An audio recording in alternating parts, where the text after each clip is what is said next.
আসসালামু আলাইকুম, সবাই কেমন আছেন? আষাঢ় মাসে এই সময় আমাদের গ্রামে ফসল হচ্ছে পাট। বাড়িতে অনেক কাজ, পার্টনাররা সবাই ব্যস্ত। আষাঢ় মাসে বেশিরভাগই সময় বৃষ্টি হয়, আবার একটু রোদ ওঠে, এই জন্য পাট শুকাইতে অনেক সময় লাগে। এদিকে দেখুন পাটের উপরে মুরগিগুলো দাঁড়িয়ে রয়েছে। আজকে অনেক সুন্দর রোদ উঠেছে, পাটগুলো আজকে শুকিয়ে যাবে মনে হচ্ছে।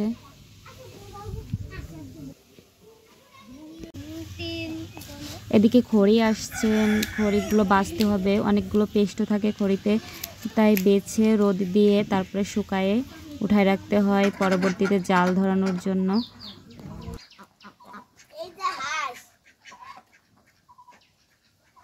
আমাদের হাঁসগুলো দেখুন খাবার খাইতে আসছে।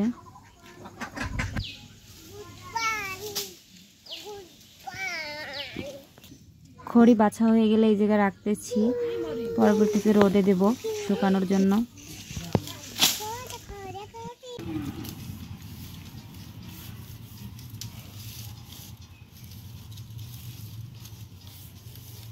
খড়িগুলো মোটা খড়িগুলো আলাদা করতেছি আর চিকন খড়িগুলো আলাদা করতেছি।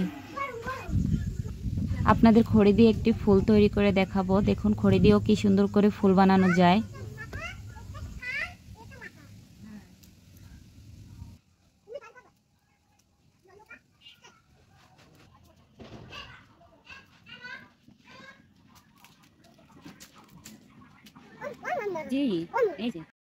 দেখুন কি সুন্দর একটি ফুল হয়ে গেছে।